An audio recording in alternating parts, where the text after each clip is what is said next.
Hello viewers, welcome to చల్లవాక్స్. ఈరోజు ఒక ఆరోగ్యకరమైన ఆకుకూర పప్పు ఎలా చేయాలో చూద్దాం.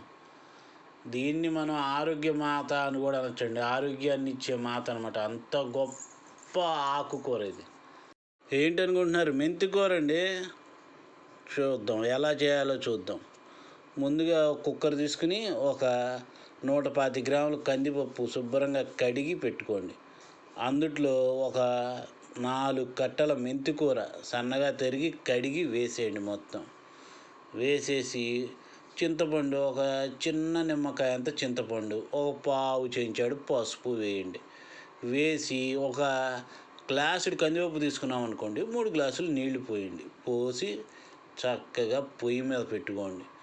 ఒక 3 కూతలు వచ్చేంత వరకు పొయ్యి మీద ఉంచండి. 3 కూతలు రాగానే తీసేయండి.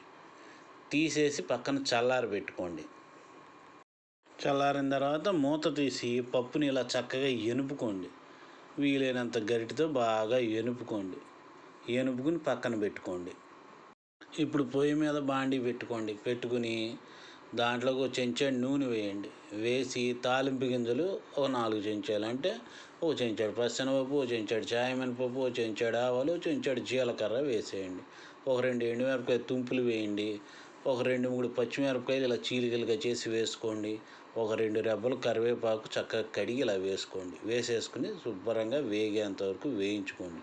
ఒక 2-3 నిమిషాలు వేగిన తర్వాత ఒక పావు చెంచాడు ఇంగువ కూడా వేసుకోండి. వేసుకుని మళ్ళీ బాగా కలపండి. ఒక్క 2 నిమిషాలు వేగింది అనుకున్న తర్వాత ఏం చేస్తారంటే, అందుట్లోకి ఒక 3 మీడియం సైజు టమాటాలు సన్నగా తరిగి వేసేసుకోండి. వేసేసుకుని ఈ టమాటాలు కూడా బాగా అటు ఇటు కలుపుకోండి. పైకి కిందకి అలా చక్కగా కలుపుకోండి. ఇప్పుడు పావు చెంచాడు పసుపు కూడా వేసుకోండి. వేసుకుని మళ్ళీ ఒకసారి బాగా కలిపి పెట్టుకోండి. ఒక 2-3 నిమిషాలు బాగా మగ్గేంత వరకు దాని మీద మూత పెట్టుకోండి. మూత పెట్టుకుంటే బాగా మగ్గుతుంది చక్కగా. చూసారా? ఇలా బాగా మగ్గిన తర్వాత ఒక సుమారు 60% మగ్గిపోతుంది.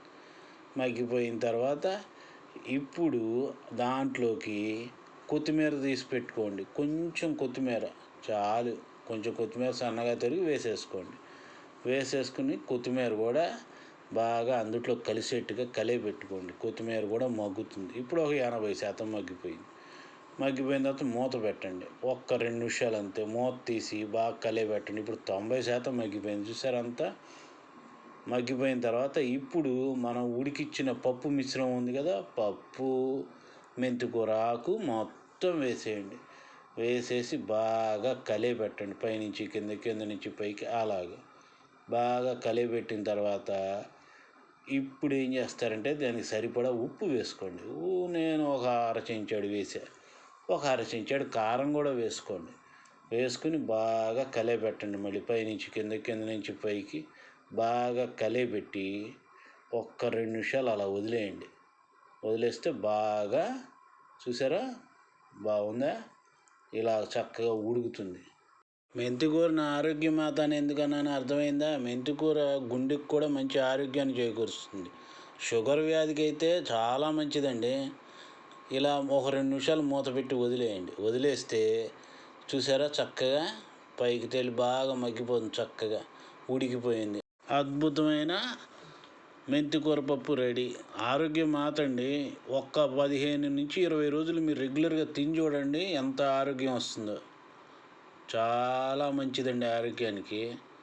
Please subscribe, share and like. Thank you.